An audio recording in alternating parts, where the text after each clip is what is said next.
Herkese merhaba arkadaşlar, kanalımıza hoş geldiniz. Barış Arduç'tan Qübsə Özay'a romantik doğum günü kutlaması.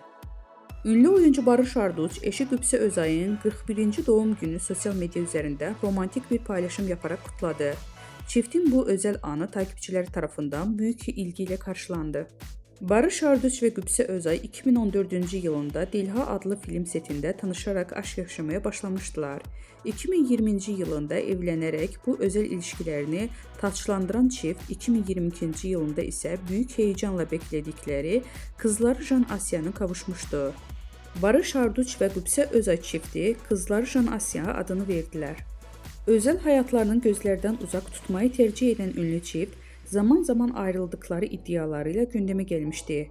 Ancak bu iddialara yanıt veren çift, bir tatilde Alaçatı'da birlikte objektiflere yansıdı. Denizde birlikte giren ikili kendilerini görüntüleyen gazetecilere el sallayarak samimi bir şekilde selam verdi.